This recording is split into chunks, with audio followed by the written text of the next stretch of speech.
Bapak Ibu jemaat yang diberkati Tuhan, hari ini semua kita orang percaya memperingati, merayakan peristiwa yang luar biasa, di mana 2000 tahun kurang lebih yang lalu Yesus sudah naik ke sorga.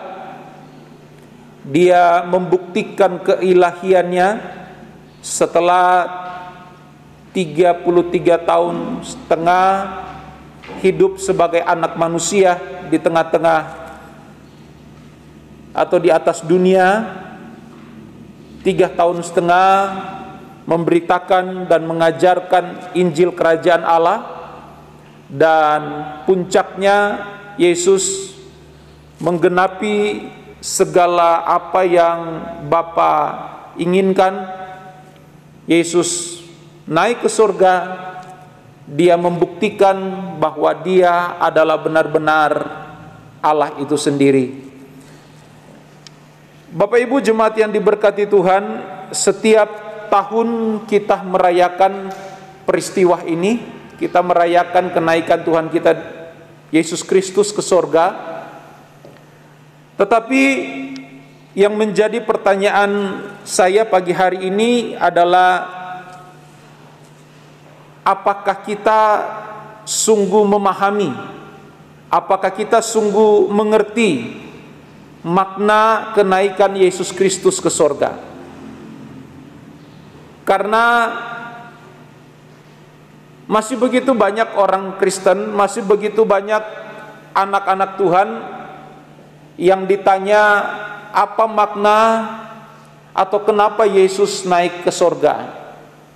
Maka ada banyak jawaban, tapi rata-rata kebanyakan orang Kristen menjawab, ya karena memang sudah dicatat dalam Alkitab. Karena sudah dari kecil kita merayakan perayaan ini. Artinya bahwa kesimpulannya masih begitu banyak orang Kristen yang tidak memahami, tidak mengerti dengan baik apa makna dibalik kenaikan Yesus Kristus ke sorga. Nah, tentu ini menjadi persoalan bagi kehidupan kita, dan masalah ini perlu mendapatkan jalan keluar. Hal-hal seperti ini perlu dijawab dengan benar dan tentu berdasarkan kebenaran firman Tuhan. Artinya bahwa banyak orang Kristen yang merayakan perayaan Yesus atau memperingati Yesus naik ke sorga tanpa pengertian yang benar, tanpa pemahaman yang benar. Nah, oleh sebab itu pagi hari ini yang ingin saya tekankan, kita mau melihat kebenaran firman Tuhan, apa makna dari kenaikan Yesus Kristus ke sorga. Sebab ini penting bagi kehidupan kita anak-anak Tuhan, penting bagi iman Kristen kita. Karena kalau kita nggak memahami makna kenaikan Kristus ke sorga secara benar, secara baik, maka tentu ini akan berpengaruh pada perjalanan pertumbuhan iman kita. Akan berpengaruh, dan pengaruhnya pasti sangat besar dan akan berdampak tidak baik dalam pertumbuhan iman kita, dalam pengiringan kita terhadap Tuhan kita Yesus Kristus. Nah, oleh sebab itu Bapak Ibu jemaat yang diberkati Tuhan, mari kita pelan-pelan kita mau belajar pagi hari ini. Kita mau mencari tahu, kita mau mengerti dengan benar dan baik. Kenapa Yesus harus naik ke sorga? Ada apa di balik, atau ada apa di balik kenaikan Yesus ke sorga? Nah, Bapak Ibu jemaat yang diberkati, tentu yang pertama bahwa yang perlu kita pahami, memang Yesus berasal atau datang dari sorga. Datang dari sorga, dan Alkitab sudah memberikan penjelasan bahwa nanti kemudian dia akan kembali ke sorga. Nah, ini dulu sebagai dasar, sebagai landasan awal kita harus memahami, karena memang Yesus bukan dari dunia ini. Yesus dari sorga, asalnya dari sorga, dan dia akan kembali lagi ke tempat di mana dia berasal. Nah, dengan peristiwa ini Peristiwa kenaikan Yesus ke sorga bukan saja menunjukkan keilahiannya Yesus sebagai Allah itu sendiri, tetapi ada yang saya mau tekankan pagi hari ini. Di sisi lain, kenaikan Yesus ke sorga, yang pasti adalah kenaikan Yesus ke sorga sudah terjadi, dan ini fakta, ini adalah kebenaran, dan bukti-bukti kenaikan Yesus di sorga itu banyak tercatat dalam Alkitab, dan ada begitu banyak bukti-bukti sejarah yang mencatat bahwa Yesus benar-benar naik ke sorga. Dan hal ini sudah berlangsung, sudah terjadi, dan kita bersyukur hari ini. Kita bersyukur, kita bangga, kita punya Tuhan yang ajaib, kita punya Tuhan yang dahsyat. Nah, yang saya mau ajak saudara untuk melihat sisi lain, makna dari kenaikan Yesus ke sorga adalah janjinya bahwa dia akan datang kembali. Nah, ini yang perlu kita pahami. Ini yang perlu kita bangun pengertian, pemahaman, kesadaran bahwa Yesus akan datang kali yang kedua. Nah, ini yang perlu kita persiapkan, kita harus hadapi, kita harus mempersiapkan segala sesuatu perihal atau menyangkut kedatangan Tuhan kali yang kedua. Karena banyak orang Kristen masih terpaku seperti murid-murid ketika melihat bagaimana fenomena yang dahsyat, yang ajaib, Yesus naik ke sorga. Murid-murid terpaku melihat bagaimana kedahsyatan yang mereka alami, mereka lihat hari-hari itu. Yesus naik ke sorga, sampai-sampai malaikat menyadarkan murid-murid, Yesus yang engkau lihat hari ini dia terangkat ke sorga, engkau akan melihat dia kembali ketika bagaimana dia akan datang kali yang kedua. Murid-murid sadar dengan segala apa yang mereka lihat hari itu. Dan Bapak Ibu jemaat yang diberkati Tuhan, masih banyak orang Kristen yang terpaku, masih banyak orang Kristen yang keadaannya seperti murid-murid, masih melihat bagaimana Yesus naik ke sorga, hilang di pemandangan mata, tertutup awan-awan. Yang dilupakan adalah bagaimana perkataan malaikat bahwa Yesus yang engkau lihat hari ini dia naik, akan datang kemudian hari, akan datang kali yang kedua. Sama seperti yang engkau melihat dia naik, demikian dia akan datang. Nah, Bapak Ibu, gereja Tuhan, Bapak Ibu saudara dan saya harus memperhatikan hal ini. Harus memperhatikan, mempersiapkan diri sebaik mungkin menjelang kedatangan Tuhan kali yang kedua. Jangan sampai kita lalai, jangan sampai kita tidak ingat bahwa ada satu janji yang mesti harus tergenapi atas perjalanan kehidupan gereja, atas keberadaan kehidupan kita anak-anak Tuhan, yaitu janji tentang kedatangannya. Janji tentang kedatangannya. Nah, ini bersyukur kita hari ini kita boleh mengingat bagaimana Yesus naik ke sorga. Tetapi jangan lupakan satu hal yang sudah diingatkan oleh malaikat dan yang dicatat dalam kebenaran firman Tuhan, bahwa Yesus akan datang kali yang kedua. Nah, banyak orang Kristen mulai tidak memperhatikan pesan ini. Banyak orang Kristen bahkan mulai mengabaikan pesan ini. Nah, hari ini saya mau mengingatkan kita semua. Saya mau mengajak kita untuk memperhatikan pesan ini. Janji satu hal yang harus tergenapi, yang harus dipenuhi oleh Tuhan kita Yesus Kristus, yaitu janji tentang kedatangannya. Nah, Bapak Ibu jemaat yang diberkati Tuhan, tadi saya katakan bahwa peristiwa kenaikan Tuhan Yesus ke sorga bukan hanya menunjukkan keilahian dari Tuhan kita Yesus Kristus, tetapi merupakan peringatan juga dalam kehidupan kita sebagai anak-anak Tuhan, bahwa apa yang Yesus buat, apa yang Yesus lakukan, yaitu dia naik ke sorga, maka hal itu juga dapat terjadi dalam kehidupan kita. Artinya bahwa di mana Yesus berada, di sana pun kita pasti berada, karena itu kerinduan Tuhan Yesus.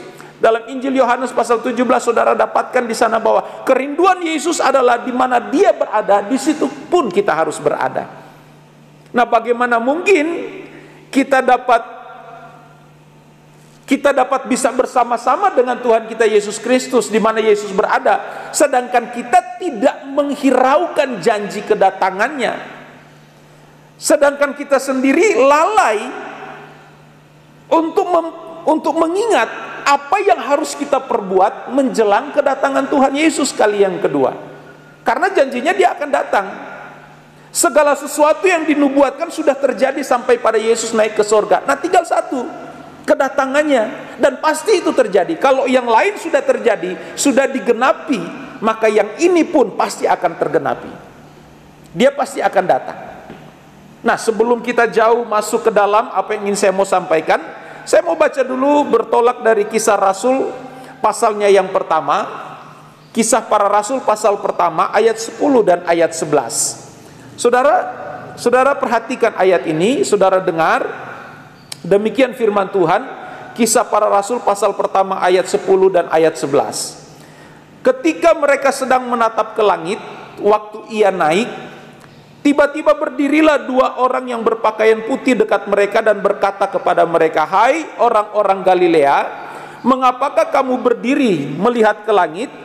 Yesus ini yang terangkat ke sorga meninggalkan kamu akan datang dengan cara yang sama seperti yang kamu lihat dia naik ke sorga."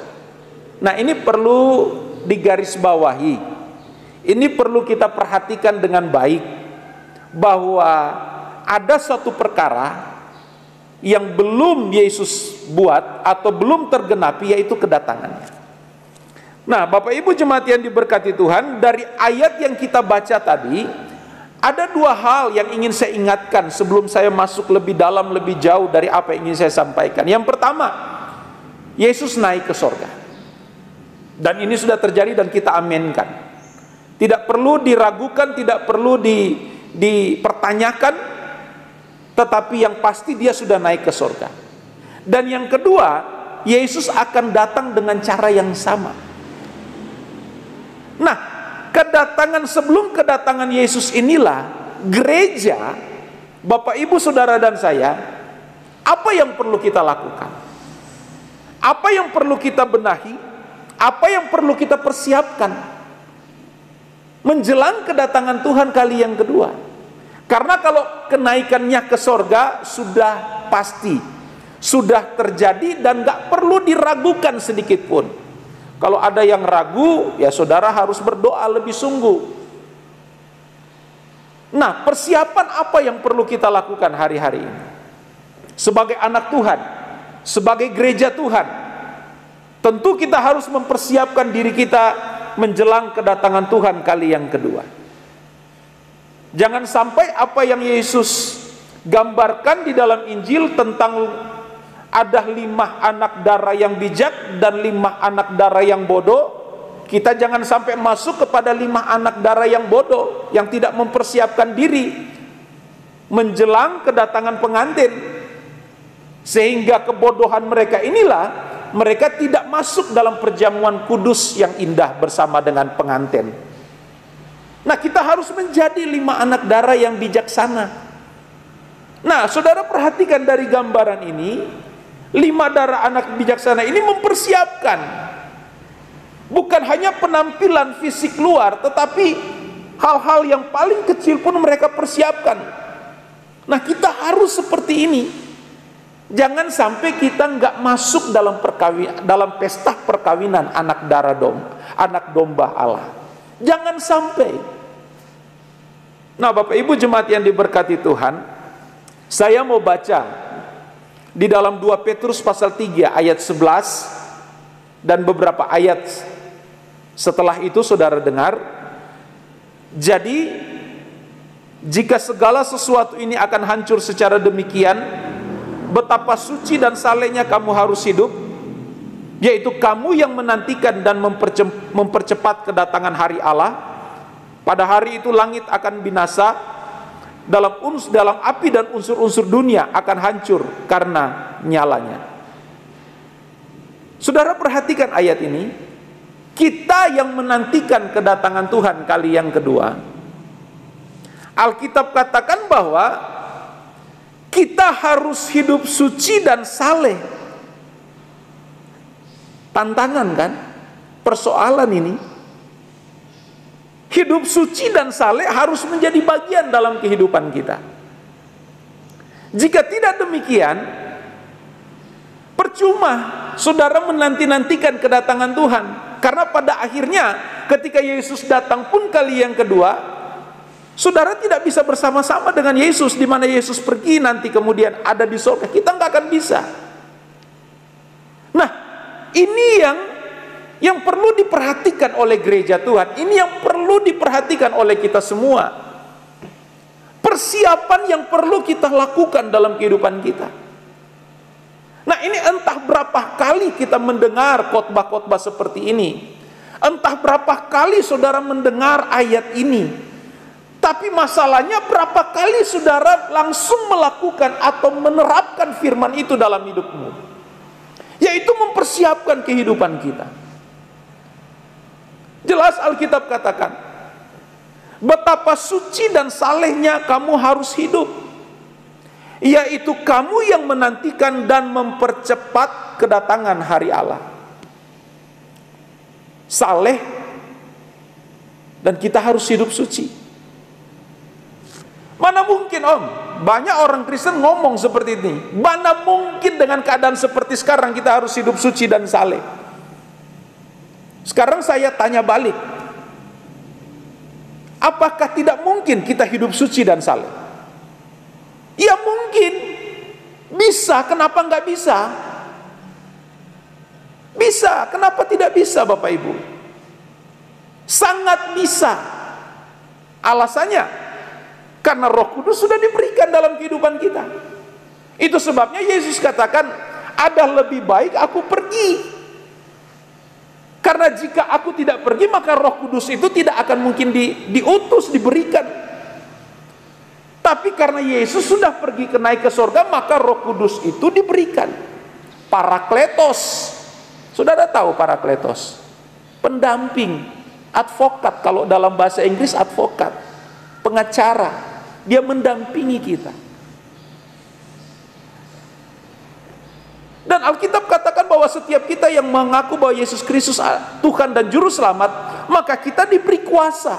Nah, kuasa ini berbicara tentang bagaimana kita dimampukan untuk hidup suci dan layak dan berkenan di hadapan Tuhan. Ya, tinggal bagaimana saudara menyikapi itu. Bagaimana kita mau nggak masuk dalam proyek Tuhan?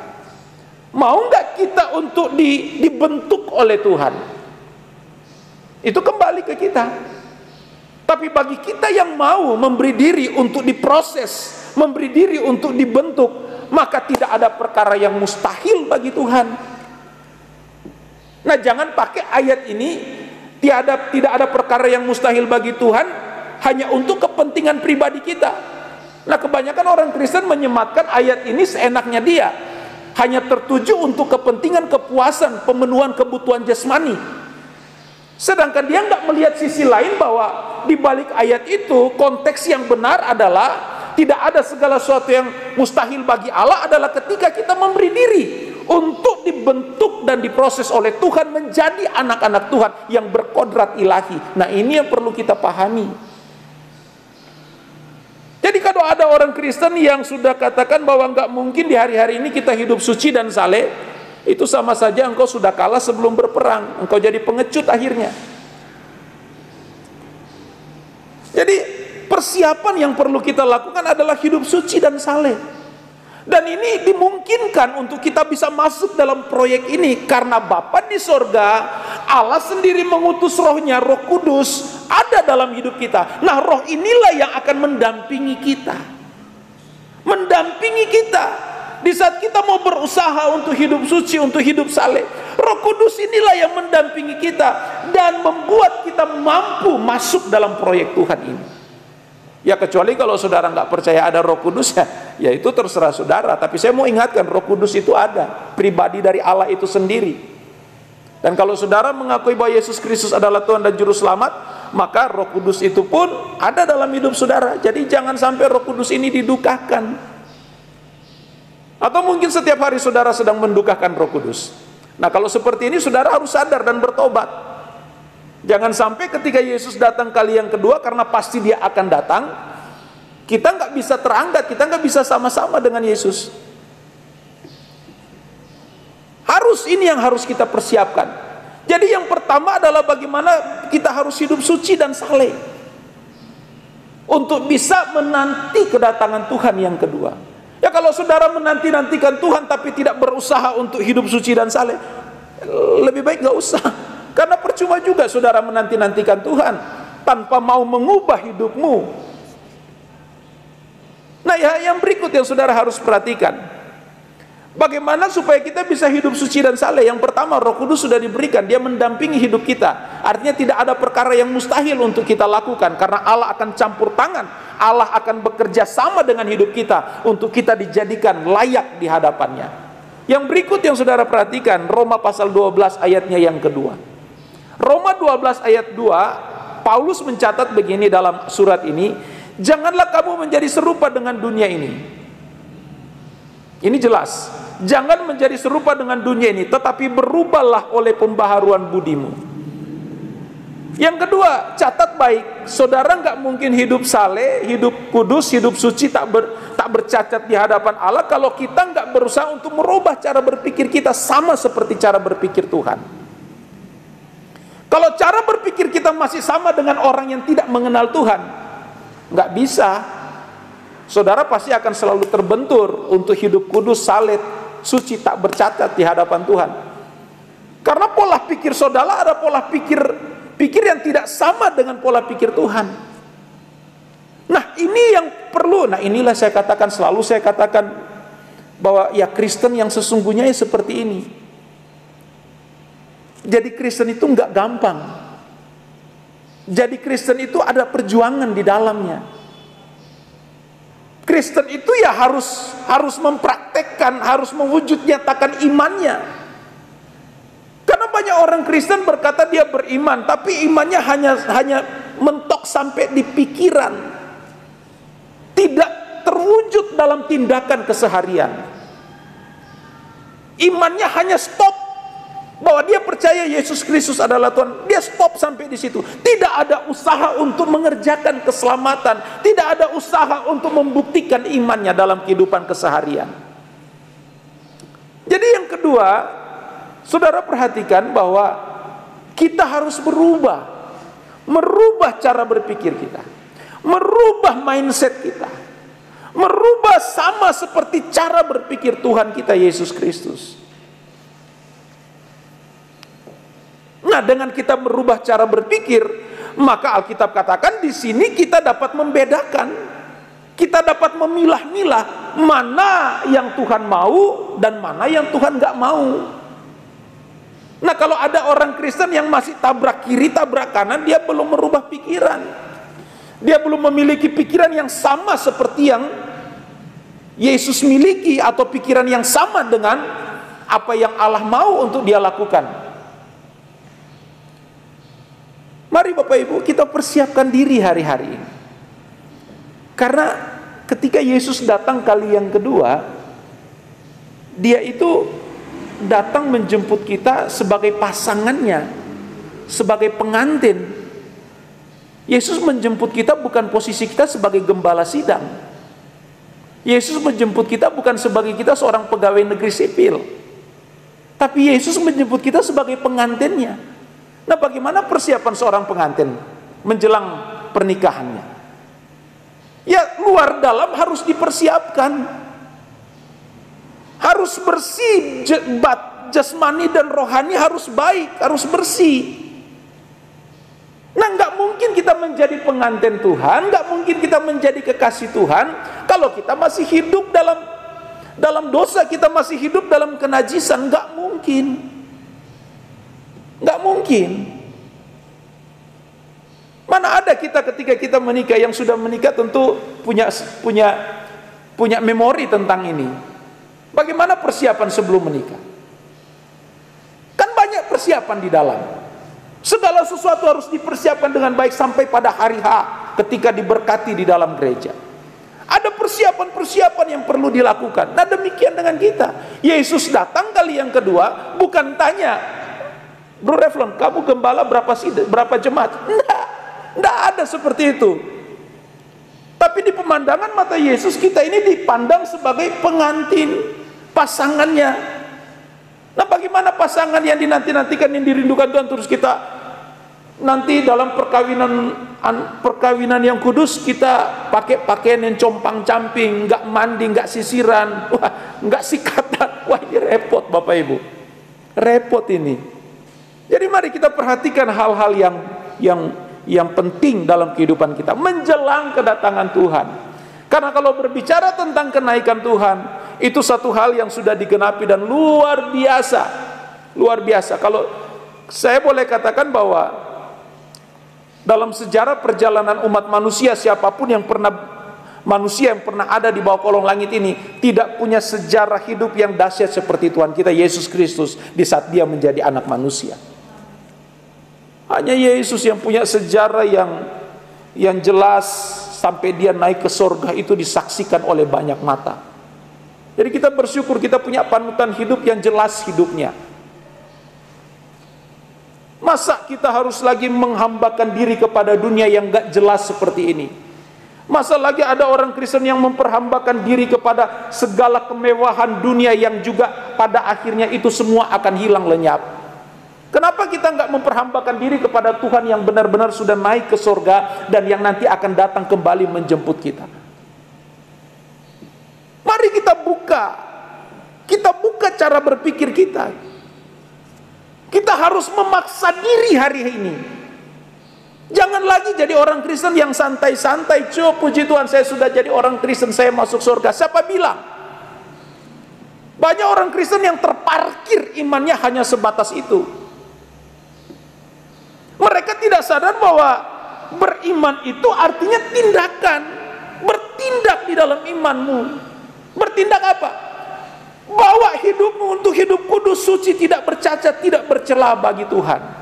Karena kita pengantin-pengantinnya yang harus didapati suci, indah, berkenan bagi Tuhan. Yang mana mungkin kita nggak memperhatikan hal yang pokok seperti ini. Ini harus menjadi catatan penting setiap hari dalam kehidupan kita. Harus kita ingat hal ini. Harus berjuang dalam kekristenan kita. Paksa diri kita untuk mengerti kehendak Allah. Paksa hidup kita merubah cara berpikir kita. Enggak santai-santai lagi. Tinggal berapa lama sih kita hidup? Hidup kita ini singkat. Banyak orang Kristen yang tidak siap ketika dia berdiri di ujung maut, hidupnya ada di ujung maut, nggak siap. Ada ketakutan, ada kengerian di sana karena nggak mempersiapkan diri. Nanti sudah ada di ujung maut baru cepat-cepat panggil pendeta, Om doakan Om supaya saya masuk surga. Lucu kayaknya. Kenapa nggak dari sekarang kita mempersiapkan diri? Jangan ambil contoh penjahat yang disalib bersama Yesus. Itu penjahat, itu konteksnya ada di situ. Kita lain hari ini, kita harus berjuang. Apa yang kurang? Alkitab ada bagi kita. Buku penuntun kehidupan itu ada. Mau baca atau enggak ya terserah situ. Tapi jangan ambil contoh banyak orang Kristen, penjahat yang di sebelah Yesus saja tiba-tiba masuk surga. Itu dia. Lah kita beda. Jangan sama-samakan keadaan waktu itu dengan keadaan kita sekarang. Kita sudah diberitahu jauh-jauh hari, kebenaran sudah disampaikan. Masa kita mengambil contoh seperti penjahat yang baru tahu Yesus hari itu? Nah, kita dari sekolah minggu sudah tahu. Ayo. Jadi mari kita paksa cara berpikir kita ini sama dengan kehendak Tuhan. Kalau enggak demikian, kita enggak mungkin bisa bersama-sama dengan Yesus ketika Yesus datang kali yang kedua. Nah, yang berikut saudara perhatikan 2 Petrus pasal pertama. 2 Petrus pasal pertama, ayatnya yang ketiga. Karena kuasa ilahinya telah menganugerahkan kepada kita segala sesuatu yang berguna untuk hidup yang saleh. Nah, tuh kan. Ulang ya, saya baca ya. Karena kuasa ilahinya telah menganugerahkan. Artinya bahwa tidak ada hal yang tidak mungkin untuk kita dapat hidup saleh. Karena anugerah itu sudah diberikan. Fasilitas untuk kita sampai kepada hidup yang saleh, hidup yang kudus, yang tak bercacat, tak bercela, Tuhan siapkan. Di dalam anugerahnya yang besar itu Tuhan siapkan semuanya. Nanti ini ada topik sendiri mestinya, apa saja fasilitas yang Tuhan siapkan untuk kita bisa hidup saleh, kudus, tak bercacat, tak bercela. Tapi hari ini kita konteksnya kenaikan Yesus dan persiapan kita untuk kedatangan. Saya lanjut ayat ini. Karena kuasa ilahinya telah menganugerahkan kepada kita segala sesuatu yang berguna untuk hidup yang saleh. Amin. Ya, saya tidak stop sini, saya lanjut dulu. Oleh pengenalan kita akan Dia yang telah memanggil kita oleh kuasanya yang mulia dan ajaib. Perhatikan ayat 4, ini yang saya mau tekankan dalam ayat 4. Dengan jalan itu, dengan jalan anugerah yang Tuhan sudah berikan, fasilitas yang Tuhan berikan untuk kita bisa hidup saleh, kudus, tak bercacat dan lain sebagainya. Saudara perhatikan ayat 4. Dengan jalan itu Ia telah menganugerahkan kepada kita janji-janji yang berharga. Nah, kalau Tuhan yang berjanji pasti dikenapi.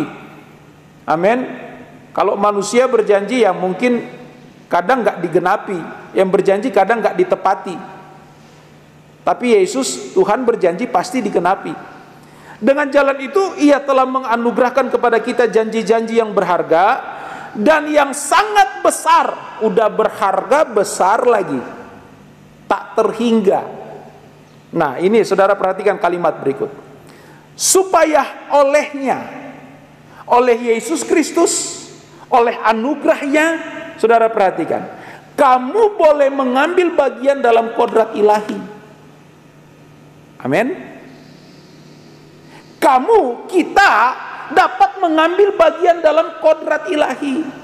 Artinya kita harus berkodrat ilahi sebelum kedatangan Tuhan. Karena kita ini berkodrat dosa. Nah, ini yang perlu perjuangan. Ini yang harus dirubah. Setelah pikiran kita dirubah, sama seperti apa yang Bapak pikirkan, maka di sini kita harus berjuang untuk masuk dalam proyek yang lebih besar. Kita diubahkan yang tadi berkodrat dosa jadi kodrat ilahi, di mana kita sungguh-sungguh bisa layak menyematkan diri kita sebagai anak-anak Allah. Jadi kadang kita ngomong saya anak Tuhan, tapi hidup ngawur di hadapan Tuhan. Nggak cocok kita pakai predikat seperti itu. Jangan mudah menyematkan anak Tuhan dalam hidup kita. Orang Kristen kan sekarang dengan begitu gampang, saya anak Tuhan, saya mengasihi Tuhan. Hidupnya mengecewakan dan menyakitkan hati Tuhan setiap waktu. Bagaimana? Saya lanjut ya Bapak Ibu ya. Supaya olehnya kamu boleh mengambil bagian dalam kodrat ilahi. Nah, ini yang perlu kita persiapkan. Untuk merubah kodrat ini nggak mudah. Tidak hanya sekedar mengaku Yesus Kristus adalah Tuhan dan Juru Selamat, enggak. Kenapa saya katakan enggak mudah? Saya baca ayat berikut, saudara dengar ya. Ini waktu jalan terus, saudara dengar. Ayat 5. Justru karena itu kamu harus dengan sungguh-sungguh, perhatikan, sungguh-sungguh berusaha. Coba saudara tafsirkan, sungguh-sungguh berusaha ini artinya apa? Diam di tempat atau apa? Kerja, aktivitas. Dalam hal ini kerja yang kita lakukan adalah mengisi keselamatan. Amin. Di sini sungguh-sungguh, berarti nggak main-main. Untuk merubah kodrat itu nggak gampang, nggak mudah. Tapi yang nggak mudah, yang nggak gampang bukan berarti nggak bisa. Nah, ada orang Kristen yang udah mungkin malas berpikir, malas mau bertindak. Dengan bahasa mana mungkin om nggak bisa. Ya Tuhan Yesus, orang Kristen model begini mau dibaptis 7 kali pun kalau dia nggak berusaha untuk mau berubah pikiran, ya podo wae. Mari kita berusaha. Justru karena itu kamu harus dengan sungguh-sungguh berusaha untuk menambah. Perhatikan, sudah bersungguh-sungguh, kata ditambah lagi kalimat berusaha, ditambah lagi menambah kepada imanmu. Perhatikan, iman gak sekedar hanya percaya di nalar dan pikiran, Tetapi di dalam iman itu kita harus bertindak untuk mengisi iman itu. Apa? Dengar. Kebajikan, dan kepada kebajikan pengetahuan, dan kepada pengetahuan penguasaan diri, kepada penguasaan diri ketekunan, dan kepada ketekunan kesalehan, dan kepada kesalehan kasih akan saudara-saudara, dan kepada kasih akan saudara-saudara kasih akan semua orang.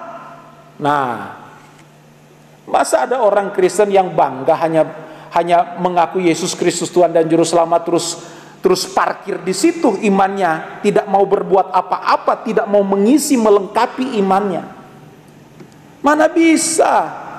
Dan saudara perhatikan apa yang perlu ditambah dalam iman kita: kebajikan, pengetahuan penguasaan diri dan lain sebagainya. Yang menambahkan itu siapa? Tuhan. Enggak, saudara dan saya yang harus menambahkan itu. Jangan enaknya nanti Tuhan yang tambahkan. Emangnya Tuhan jongosmu? Emangnya Tuhan pembantumu dalam hal ini? Banyak tanpa sadar orang Kristen buat Tuhan itu pembantu. Tuhan, pagi-pagi ya doa ya, Tuhan, hari ini Tuhan saya punya masalah banyak, Tuhan tolong berikan jalan. Tuhan, hari ini saya lagi sepi pekerjaan, Tuhan. Dia doa tapi nggak mau usaha. Pingin Tuhan berkati dengan begitu enak aja. Hidup ini harus bertanggung jawab, Bapak Ibu. Kita hidup ini harus bertanggung jawab dengan hidup kita. Apa salah satunya? Bekerja. Dengan bekerja kita diberkati. Nggak mungkin kita nggak bekerja. Nggak mungkin kita nggak bekerja terus Tuhan berkati. Kalau bekerja pasti Tuhan berkati. Mau sesulit apapun keadaan hari ini, orang percaya yang bekerja pasti Tuhan berkati. Tuhan pasti berkati. Masa Tuhan ingkari janjinya? Nggak mungkin kan? Tuhan pasti berkati.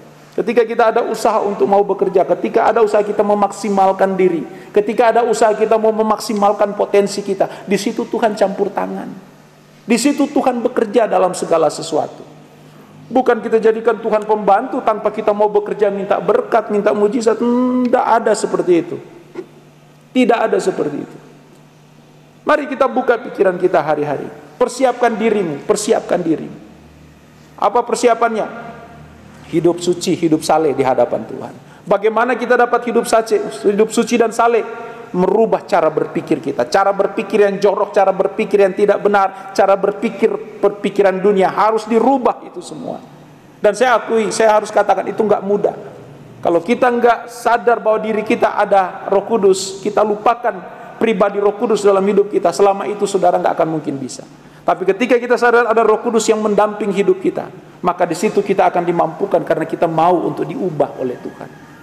Mari Bapak Ibu, kekristenan yang benar itu adalah ketika kita melakukan kehendak Bapa, ketika kita melakukan kehendak Tuhan. Persiapkan diri kita hari-hari ini menjelang kedatangan Tuhan. Yesus pasti akan datang kali yang kedua. Kalau dia naik, sudah dia naik ke surga.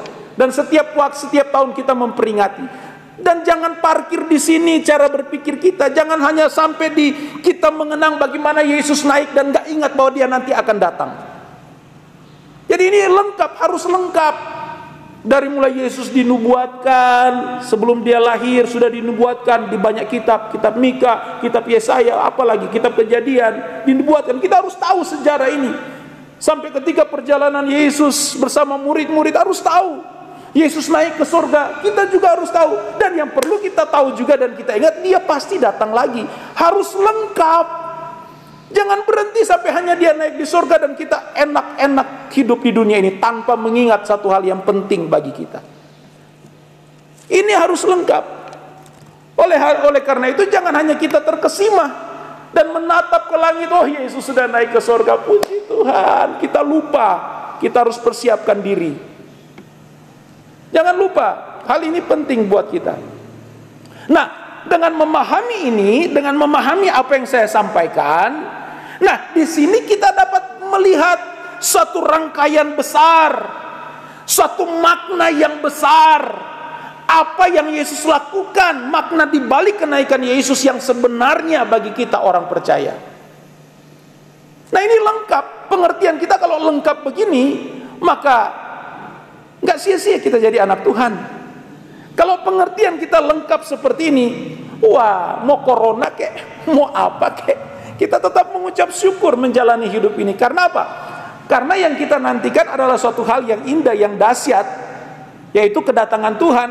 Dan menjelang itu kita mempersiapkan diri. Kita masuk dalam pertandingan iman. Kita masuk dalam proyeknya Tuhan.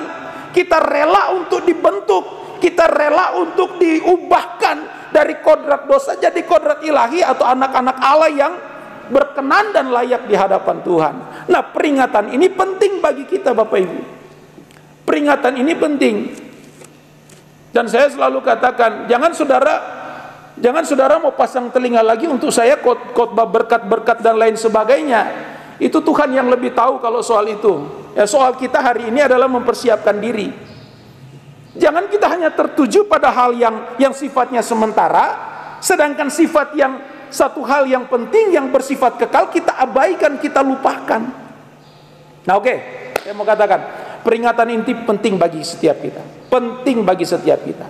Dan saya percaya bahwa hari ini kita mendapatkan suatu pengertian yang utuh apa yang perlu kita lakukan menjelang kedatangan Tuhan. Jangan kita hanya terkesima sampai pada kenaikan Yesus di sorga. Dahsyat Tuhan Yesus naik ke sorga. Kita lupa kita harus persiapkan diri. Nah, ini yang penting, ini saya bawa untuk kita ingat sampai hari-hari ini.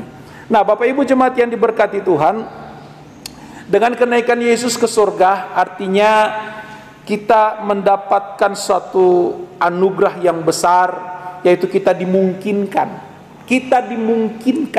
untuk menjadi anak-anak Allah yang sesungguhnya. Bukan anak-anak Allah yang abal-abal. Banyak orang Kristen yang jadi anak-anak Tuhan, tapi anak-anak Tuhan yang abal-abal. Kenapa saya katakan begitu? Karena tidak mau masuk dalam proyek Tuhan.